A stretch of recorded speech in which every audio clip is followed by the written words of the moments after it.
부동산 간단 부간유. 안녕하세요. 매일 부동산 간단 뉴스 부간유입니다. 가점 69점도 미달. 서울 청약, 쌓인 가족도 못 들어간다. 서울 강동구 고덕강일 대성베르힐 84평방미터 A형 청약에서 최저 당첨 가점이 71점이었습니다. 이는 쌓인 가족 기준 청약 만점인 69점으로도 탈락했다는 의미입니다. 청약 가점 인플레이션 현상이 심화되고 있으며 특히 분양 가상한제가 적용된 단지에서 이 같은 현상이 두드러지고 있습니다. 주변 시세보다 저렴한 단지에 청약이 몰리면서 경쟁이 치열해지고 있습니다. 서울 서초구 방배동, 송파구 잠실진주 등 다른 인기 지역도 일반 분양 예정이며 앞으로도 높은 가점이 필요할 것으로 보입니다. 특히 주목할 점은 가점 69점조차도 당첨이 어렵다는 현실입니다. 이는 청약 점수가 사실상 만점이어야 당첨 가능성이 높다는 것을 의미하며 청약 시장의 진입 장벽이 매우 높아졌다는 것을 잘 보여주고 있습니다. 집값 다시 오르나? 서울 주택 매수 심리 한 달 만에 반등. 서울 주택 매매 시장 소비 심리 지수 5월 기준 131.5로 반등했습니다. 이는 4월 120.5 대비 11포인트 상승한 수치이며 다시 매수 심리가 살아나고 있다는 신호로 해석됩니다. 세종시는 급락세를 보이며 5월 소비 심리 지수가 133.2로 나타났습니다. 한 달 전보다 24.4포인트 급락했으며 대통령실 이전 관련 기대감이 꺾였다는 분석이 나옵니다. 오산 세교 이지구 칸타빌 더퍼스트는 입주 2달 만에 100% 완료됐습니다. 분양 가상한제가 적용된 공공택지 아파트로서 가격 경쟁력이 입증된 사례입니다. 이 기사에서 특히 주목할 점은 서울 주택시장에 대한 소비자의 기대 심리가 다시 살아나고 있다는 것입니다. 규제 완화, 공급 부족, 토지거래 허가구역 완화 등이 영향을 준 것으로 보이며 일부 지역의 매수세 회복이 가시화되고 있습니다. 선거 전에 허가받자. 강남 재건축, 속도가 생명된 이유. 내년 서울시장 선거를 앞두고 강남 재건축 단지들이 속도전에 돌입했습니다. 고급화 설계보다는 빠른 인허가와 사업 추진이 최우선 과제로 부각되고 있습니다. 삼성, 현대건설 등 대형 건설사들도 조건 없이 수주 전략으로 적극 가세하고 있습니다. 통합심해 등 조건 없이라도 빠르게 사업을 따내려는 분위기입니다. 시장 교체 가능성, 규제 복원 우려 등으로 조합과 시공사 모두 시간 싸움에 집중하고 있습니다. 내년 지방선거 이후 서울시 정책 변화 가능성에 대비한 선제적 조치입니다. 이 기사에서 특히 주목할 점은 재건축 조합들이 디자인, 브랜드보다는 속도와 인허가 확보에 사활을 걸고 있다는 것입니다. 이는 정비사업이 정치적 환경과 밀접하게 연동되어 있다는 현실을 보여주는 사례이기도 합니다. 강남 노른자의 대형사 총출동. 개포 5성 7차 수주전, 왜 뜨거운가?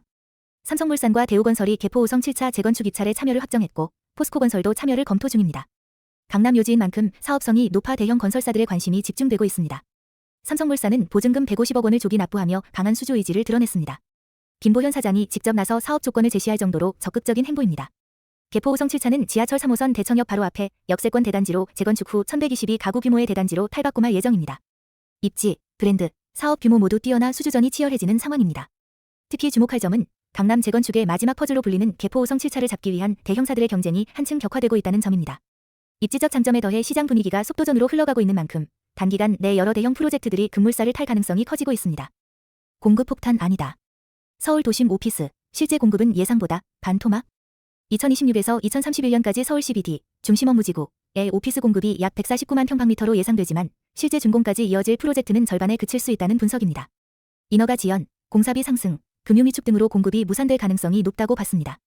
한 시행사는 공사기간만 평균 2에서 5년 이상 소요되며 PF 규제로 착공도 미뤄지는 곳이 많다고 지적했습니다. 따라서 초과 공급 우려는 과장일 수 있다는 주장입니다. 전문가들은 오피스 공급보다 오히려 프라임급 대형 오피스, 연면적 10만 평방미터 이상의 부족이 임대료 상승을 부를 수 있다고 전망하고 있습니다. 수요는 여전한데 공급이 현실화되지 않아 부족 현상이 나타날 수 있다는 의미입니다. 이번 기사에서 주목할 점은 표면적으로는 공급이 많아 보여도 실제로는 절반 수준만 지어질 수 있다는 업계의 우려입니다. 이는 향후 대형 오피스 임대료 상승으로 이어질 수 있으며 투자자 및 임차인 입장에서는 매우 중요한 포인트입니다. 한국판 실리콘밸리 만든다. 서리풀 개발에 5조 원 자금 몰린 이유는? 서초동 국군정보사 부지 개발 사업, 서리풀 개발, 이 본격 추진되며 총 5조 3천억 원 규모의 PF 자금 조달에 성공했습니다. 이는 국내 부동산 PF 역사상 최대 규모로 신한, KB, 우리은행 등이 자금을 댔습니다. 서리풀 부지는 한국판 실리콘밸리로 불리며 업무, 주거, 문화가 융합된 복합 개발이 이뤄질 예정입니다. 지하 4층 지상 7층 규모의 글로벌 비즈니스 허브, 오피스, 주거시설, 생활 SOC 등이 포함됩니다. 올해 하반기 착공, 2028년 완공 목표로 추진되며 사업이 본격화되면 서초 지역의 개발 기대감과 부동산 시장에 큰 파급력을 미칠 것으로 예상됩니다.